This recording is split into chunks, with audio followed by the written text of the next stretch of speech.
Olá a todos e sejam bem-vindos de volta.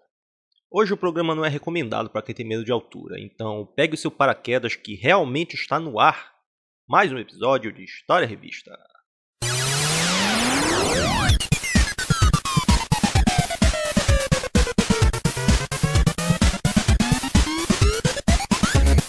Super Game Power 19, outubro de 1995. Panzer Dragoon e Virtua Fighter no Saturno. Isso é made in Brasil. Ace Combat no PlayStation. E se um dragão voador não for o suficiente, também tem um Bruce Lee no seu jogo de 16 bits. Nas notícias, o Dia das Crianças será farto. A Playtronic lançará no Brasil o Virtual Boy, apenas R$400. Tá valendo. No lado da SEGA, a Tectoy fez bonito e lançou o Saturno por aqui. Foi 3 dias antes dos americanos.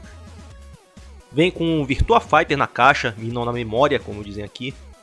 E também já tem outros jogos por aí, só que a promessa é de que ainda vai acontecer uns 15 lançamentos até o ano acabar. O jogo não vai faltar pro Saturno, e não faltou mesmo.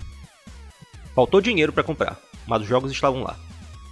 Ainda falando sobre o Dia das Crianças, tem umas sugestões e guia de compras que parece que as coisas também entraram no tema desse episódio e os preços foram lá pras alturas também. A coisa tá mesmo feia, e o pior é que se tu olhar hoje no Mercado Livre não é muito diferente. É mesmo brincadeira o que aparece por lá. Vamos então sair dessa parte triste e ver um pouco de alegria nos previews, o que vem pela frente. Os 16 bits vão receber Mortal Kombat 3, ou melhor, já receberam, aqui diz que ele já está disponível. Deu pra ver como as adaptações continuam a linha do segundo. O Super Nintendo tem os nomes fora da barra de energia, o Mega tem isso certo, ficou mais parecido com o arcade na sua parte técnica, os seus gráficos ficaram ruins, o Super Nintendo ficou melhor. É o mesmo papo furado. Nesse tempo já dava pra jogar Mortal 3 no PlayStation 1 pelo menos. Já é alguma coisa. Na outra página, Indy 500 da SEGA, esse só ficou no Flipper. Animalescamente animal, esse jogo muito bom mesmo. A parte de que ele nunca foi lançado para nenhum sistema caseiro é mesmo um crime, olha. Recomendado. Se der pra jogar isso aí, joga. Ao seu lado tem o Darius Gaiden, que diz Saturno, mas também saiu pro PlayStation. Veio do Flipper esse. Muito bom também. Os jogos de nave desse tempo poderiam ser mais parecidos com o que fizeram nesse jogo. E ele ainda nem era totalmente em 3D. Alguns inimigos eram, a maioria deles pelo menos. Vamos ver mais aqui embaixo. Dessa vez é pro Flipper. Virtua Cop 2. Veio com uma personagem e armas novas. No meio da fase tem momentos que dá para escolher caminhos diferentes. Isso aumenta o valor replay do jogo, para ser usado com a pistola que nós vimos lá naquele episódio do Sega Tempo. Próxima página, Heavy Racer, o terceiro jogo da série Ridge Racer, que por muito tempo acreditei que fosse a mesma coisa que o Revolution. Só que esse daqui nunca foi lançado no PlayStation. Parece que ficou legal, qualquer dia vou procurar mais sobre esse. E olha que foram poucos previews esse mês. Vamos ver se o resto da revista tem mais coisas pra ver. Os lançamentos do mês já começaram bem. Drácula X no Super Nintendo, também conhecido como a versão reduzida do Drácula X do PC Engine, aquele que se chama Rondo of Blood. Os cortes foram necessários, primeiro porque o jogo era em CD, e nessa brincadeira fases inteiras e segmentos e inimigos, tudo cortado. As músicas que eram qualidade de CD também vieram para qualidade de cartucho. Elas não estavam tão boas, mas isso meio que não conta. Tem diferença, mas ainda é Castlevania. A trilha sonora do Castlevania praticamente não tem erro. Essa frase meio que resume a impressão geral desse jogo. Ainda que tenham lançado com cortes, ainda que seja o menor dos cortes, ainda que tudo isso tenha acontecido, ele não deixa de ser Castlevania. É claro que vale a pena ir lá e jogar esse, mas não deixe de jogar o outro. Se quiser saber mais sobre esse, tem várias formas de encontrar o Rondo of Blood por aí. O recomendado é aquele do PSP que tem a versão original e o remake em 3D. Que também tem lá dentro aquele que ninguém conhece, o Symphony of the Night. São praticamente 3 jogos em um. E vale muito a pena, muito mesmo. E falando em vale a pena, nós vamos virar a página aqui e dar de cara com o Chrono Trigger. O nome supremo de todos os RPGs do Super Nintendo. Difícil até escolher por onde começar a falar sobre esse jogo. Vamos com o que todo mundo sabe para tirar do caminho logo. É o melhor jogo do Super Nintendo. O time dos sonhos na turma da produção, uma dezena de finais diferentes, viagem no tempo, muitos personagens. O Chrono vai até a feira e participa do concurso de beber refrigerante, depois ele vê o robô que canta e também vê a nova invenção da sua amiga Luca. o teletransporte, que por acidente se torna um portal que faz viagem no tempo. E é aí que começa a aventura. Corre pra lá e pra cá até que em certo momento testemunham que no futuro apareceu o monstro Lavos, e agora, no presente, algo tem que ser feito para evitar que a civilização acabe daquele jeito. Essa é a história que fica como ponto de partida e linha principal que conduz o jogo. E isso vai nos levar para o encontro de outros personagens, daí para as inúmeras histórias secundárias em que cada um deles tem o seu momento, e que mesmo podendo ir para o final sem cumprir a maioria dessas missões secundárias, é bom ir lá, o jogo não será aproveitado por completo. Seja pelos lugares que serão visitados, pela música que toca nesses lugares, e principalmente pelo que vai acontecer e acrescentar aos personagens. E nos seus melhores momentos cria cenas inesquecíveis que, sem contar spoiler, mostram como que se faz isso na parte do robô na floresta, ou então o bate-boca entre o sapo e o Magus, e aquela parte com a Luca que os seus dois desfechos são fortes. Enquanto acontece isso, nós descobrimos o motivo dela ser uma inventora e da sua invenção, lá no começo do jogo, ser uma máquina de teletransporte. E realmente essa última é um negócio que, se a gente não consegue cumprir, fica na garganta. Na parte do jogo também encontramos um estilo diferente. Dá pra andar livremente por aí, quando se está dentro de uma quest nós podemos ver na tela os inimigos, e só mesmo se chegar muito perto deles é que uma batalha acontece. Dentro da batalha tem o de sempre e as coisas novas estão na área das magias. Dependendo do que esses ataques fazem, em termos de onde o golpe passa, nós podemos acertar vários inimigos, tipo uma magia ou um golpe que vai numa determinada direção. Esse vai até o alvo, mas se tiver algum outro inimigo no meio do caminho, esse também vai tomar dano. Coisa que melhora com a outra novidade, que são os ataques combinados em que 2 ou 3 personagens juntam suas forças e dão um golpe super poderoso. E olha que realmente falei pouco sobre esse jogo, e se continuar com isso, esse programa de hoje ainda leva umas 4 horas para acabar, então eu vou complementar com mais algumas informações importantes, do tipo onde encontrar Chrono Trigger. No Super Nintendo por um bom preço se for usado, ou então uma pequena fortuna se ele estiver dentro da sua caixa ainda. Um tempo depois desse lançamento começaram os relançamentos e sempre vinha com alguma novidade e novos finais. No PlayStation 1, o Chrono e sua turma vieram de carona com uma das coletâneas do Final Fantasy. Aí já colocaram animações em várias partes do jogo, só que esse eu não recomendo porque o carregamento vai matar o jogo. Ele teve também relançamento no Wii, PlayStation 3 no formato digital, teve o Nintendo DS, que imagino que seja a versão mais completa de todas, e também tablet celular, que gostaria de comprar, mas o preço nunca baixa desse negócio. Todos esses relançamentos, quando chegava na parte dos extras, era colocado alguns pequenos detalhes que faziam referência à sequência Chrono Cross, que só vou dizer que prefiro o original e recomendo esse jogo a todo mundo. Como se precisasse, né? Tem jogo que basicamente não precisa falar nada. E de um clássico nós vamos para 3, hoje a coisa tá boa. Ninja Gaiden Trilogy, relançamento disso que acabei de falar. São os jogos do Nintendo 8 bits que foram pro Super. E nesse pulo de uma geração para outra, pouca coisa foi aproveitada, infelizmente. Só o que tem de real diferença foi que colocaram passwords entre as fases e tem umas pequenas alterações nos gráficos e nas músicas. Pequenas coisas que algumas foram para pior e outra para melhor, mas essas são as que menos tem. No geral, eles ainda continuam o mesmo jogo do Nintendo 8 bits. Muito diferente do que tinham feito, por exemplo, no Super Mario All-Star, que veio um pouco antes disso. Para algumas pessoas isso é bom, para outros é ruim, mas mesmo que fossem deixar a mesma coisa, teria um jeito muito melhor para aproveitar essa coletânea. E imagino também que o fracasso dessa daqui não tenha animado outras produtoras a começarem a fazer relançamento dos 8 bits no Super Nintendo. Ainda chegou a acontecer, mas isso dá para contar nos dedos da mão. Claro, se tu tiver mão e se tu souber contar. Falando em contar, hora de mais porrada, agora na seção do Mega Drive. Temos aqui um caso raro de jogo de filme que ambos ficaram bons. Se trata de Dragão, a história do Bruce Lee, uma cinebiografia baseada no livro lançado pela sua esposa, e o jogo segue bem de perto a história contada nas telonas. O modo história tem fotos das cenas em que lutaremos e dá pra ir até 2 jogadores ao mesmo tempo nesse modo. No controle nós usamos soco e chute, fraco e forte.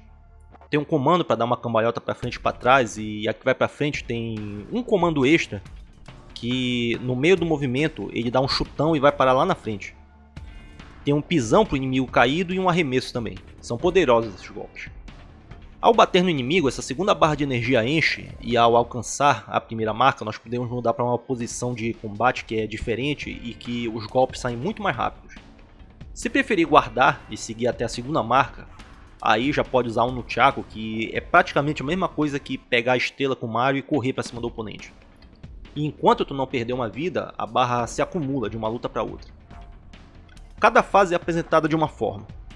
Dependendo de como for, aparece mais de um inimigo na tela, às vezes ao mesmo tempo, já que no total dá para ir até 3 na tela. E isso vale também para o modo Versus, que pode ir até 3 jogadores ao mesmo tempo. Mas só dá para jogar com Bruce Lee mesmo. Como no filme tem uma luta que tem que ser vencida em 1 minuto, e mais adiante as lutas são nos cenários dos filmes, e mais importante de tudo é que tem o samurai demônio da lenda chinesa que está atrás do Bruce Lee desde o seu nascimento. Aqueles 3 espelhos que o protegem, como aparece no filme, aqui no jogo são as 3 vidas que cada jogador tem. E quando as 3 são perdidas, o continue é uma luta contra o samurai que se tu perder é game over, mas se ganhar, ou melhor, se resistir pelo tempo certo, ele foge da luta e as 3 vidas são recuperadas. Depois disso o jogo continua. Lá nas últimas fases a dificuldade tem um crescimento que muita gente pode achar exagerado, mas que se resolve, e não faz feio com o nome do Bruce Lee. Especialmente porque ainda levaria mais alguns anos para lançarem alguns jogos com ele, e quase 20 para lançar o UFC novo que tem ele como personagem. O jogo e o filme são recomendados. Aqui nós vimos a versão do Mega Drive, mas ele também pode ser encontrado para Super Nintendo, Game Gear, Master System, Jaguar e também para download, de forma legal e ilegal. Em mais coisas com filme no meio, nós vemos aqui o Demolidor com Sylvester Stallone e Wesley Snipes, também encontrado no Super Nintendo esse. Segue a história do filme com as necessárias mudanças para ficar mais ação, e aqui eles inventaram um jogo de ação lateral que em algumas fases muda para visão aérea. E é muito movimentado, tem muitas armas, muitos inimigos e a dificuldade está na medida certa. Recomendado em qualquer uma das 2 versões. A do 3DO, talvez. E falando no 3DO, algumas páginas depois tem o Wing Commander 3. É um jogo bom que faz parte daquela série militar espacial, que espero que todo mundo tenha ido pegar o seu de graça quando a Electronic Arts liberou lá no Origin. Isso foi há alguns meses, mas todo mundo falou sobre isso. Eu fui lá e peguei o meu, espero que vocês tenham feito o mesmo. No Saturno, bem na época do seu lançamento, temos um dos seus jogos que prometiam muito, Bug, aventura e plataforma que veio com essa ideia nova de usar o cenário em 3D e que é interessante e ficou bom. Saiu também no PC e teve uma sequência depois, que foi pro PC também, mas faltou esse jogo ser mais conhecido para ir lá e ganhar o reconhecimento que merece. E na outra página, só para não perder o costume, tem o Virtua Fighter Remix que já foi analisado e investigado. Na parte dos portáteis nós vamos ver outra versão do Fantasma 2040 que apareceu lá naquele outro episódio. Reduziram tudo e parece que nesse tempo o Game Gear não teve mais nada de bom, porque dificilmente elogiavam alguma coisa que aparecia para ele. A nota pro jogo foi boa, mas cheia de ressalvas.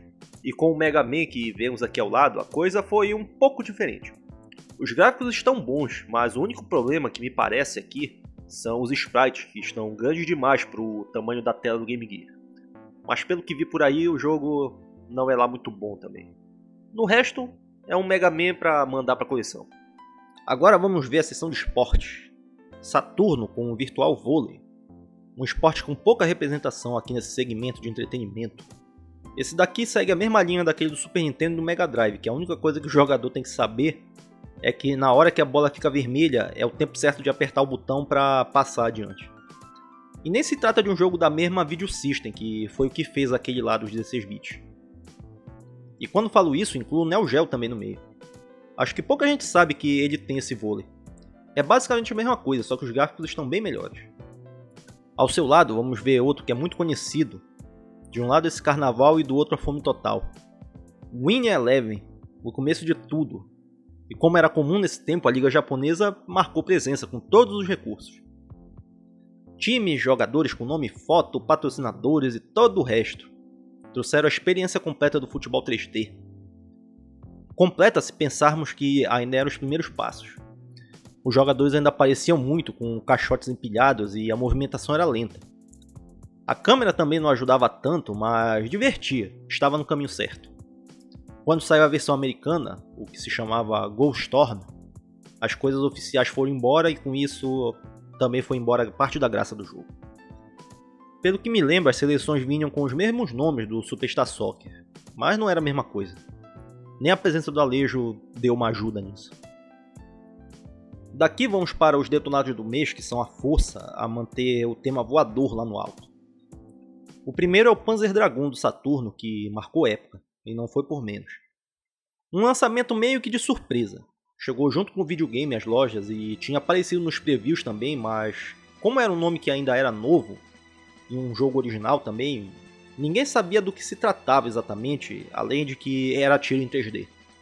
Quando ele chegou, foi aí que os jogadores reagiram com um retumbante aplauso diante de um belíssimo jogo de tiro 3D, isso tudo com letra maiúscula, que foi lá, pegou um pouco de inspiração no velho Space Harrier da mesma SEGA e por que não o Star Fox da Nintendo, e foi ao próximo nível, mas se mantendo simples. No Panzer Dragoon nós jogamos com esse carinha que pilota o dragão voador num futuro distante depois que aconteceram guerras e o caramba. Os comandos são direcional para movimentar o dragão e qualquer um dos 6 botões da frente do controle vão atirar. Tem o tiro normal e também dá para pressionar e travar a mira em vários inimigos ao mesmo tempo, daí tu atira em todos eles. Isso é uma coisa que ao longo do jogo o dragão vai se fortalecendo, e aí mais alvos podem ser marcados ao mesmo tempo. A outra parte que difere daqueles que foram citados como inspiração é que com R-Ed dá para virar a visão e olhar para os lados e para trás. Daí a utilidade desse radar que fica no canto da tela que indica de onde vêm os inimigos e que, pode acreditar, eles vêm de todos os lados mesmo. Em algumas fases a conversa vai mudar rapidamente e o dragão vai correndo, sem voar. Já lembra Burning Force nessa hora. Só que também com a visão em 360 graus. O desafio é alto durante as fases e quando chega nos chefes a luta é bacana porque é preciso descobrir como que se procede para passar por eles. Tem que investigar, olhar de todos os lados para achar o ponto fraco. Os ângulos de câmera são mesmo vitais nessa hora. E claro, tem que desviar e atirar. Cada batalha é uma mais épica que a outra, esse jogo é mesmo uma coisa impressionante. Não seria justo também esquecer de falar da trilha sonora, que é metade da atmosfera e é belíssima. E é por isso que essa parte do episódio tá com a sua música tocando. Caso não esteja tocando a música do Panzer Dragoon, o que aconteceu foi que eu mandei, aí a SEGA deu um flag e aí mandei o vídeo de novo com outra música. É uma merda quando isso acontece mesmo. Mas o jogo é bom. Ele foi lançado para PC e PlayStation 2. Esse foi só no Japão. Nós vimos lá no Sega Tembro que falou da série Sega Age. E pouco tempo depois teve uma sequência. Foi o Panzer Dragoon Zwei, ZWEI. E também teve o RPG, que é um dos jogos mais valiosos que existem entre os colecionadores. Teve ainda mais uma sequência, que se chamou Panzer Dragoon Horta, foi no primeiro Xbox, que também trouxe como bônus esse primeiro jogo. E claro, tem ainda aquele do Game Gear que não pode ser esquecido também. Depois de voar com o dragão, agora nós vamos tomar os céus com esses homens incríveis e suas máquinas maravilhosas. O PlayStation recebeu sua versão de Ace Combat, que antes de começar, temos que ir para 2 anos antes, quando a Namco lançou no Flipper Air Combat. O que seria o primeiro da série, que ficou definido que esse é o nome da série nos arcades e nos videogames ficou Ace. Esse primeiro jogo foi na primeira placa System 21 da Namco. E se tratava de uma coisa bem arcade, de botar a ficha e ir direto pra porrada. Daí a sua sequência se chama Air Combat 22.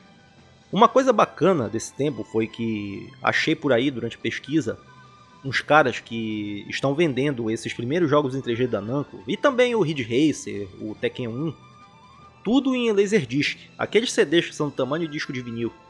Nesses discos eles fizeram o que nós tanto vemos hoje em dia, um long play completo desses jogos para o pessoal comprar e assistir em casa.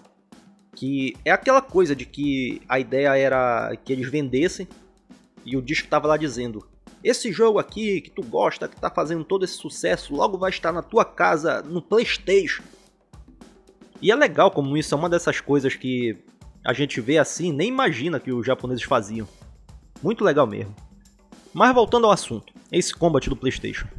Como não se trata mais de um jogo do Flipper, eles começaram ampliando as coisas. No arcade dava para jogar só mesmo com esse caça da capa do jogo, o que tem a pintura de chamas. Isso foi uma bela de uma arrumada. Agora, além desse, tem para mais de 15 aeronaves que são inéditas e que entraram para o novo esquema de jogo. Agora, cada fase é uma missão que, ao serem cumpridas, rendem dinheiro que aí dá para comprar os novos veículos. E para avançar e progredir com o jogo, tem que começar a ficar mais difícil, e com isso missões mais variadas do que só o copiloto gritando bingo. Desde o começo, esse combate foi um ótimo jogo de ação. Ele pode ser considerado simplório demais hoje em dia, mas que dá pra falar que envelheceu bem, querendo ou não. Claro que os outros conseguiram melhorar ainda de forma absurda, mas esse Combat 1 tem o seu mérito também. Daí vem a seção dos computadores com mais um momento histórico. Chega o Windows 95, começa a era das facilidades. R$ 125 para quem já tem no seu computador 3.0 ou então 225 a versão completa. Mas é aquela coisa, vendo a descrição que eles deram aqui, parece que estão falando também do Windows 98, ou do XP, ou 2000, ou qualquer outro que veio depois. Seja lá o que foi que melhorou, pelo menos a tela azul tem um tom mais bonito. E aí, depois de tudo isso, vamos encerrar com o episódio de hoje. Super Game Power 19, outubro de 1995. Uma edição com coisas surpreendentes. Windows, PlayStation, Saturno. Estamos no ápice da tecnologia. Agora vou pedir para vocês aí que deem o seu joinha, ou deixem o seu comentário, compartilhem o vídeo por aí, cliquem nos links de rede social que tem aí na descrição. Deem aquela força para que o programa continue. Dê aí a sua contribuição para que o programa possa continuar numa boa. Agora vem aquela parte de agradecer por vir aqui novamente. Fica um abraço a todos e até a próxima.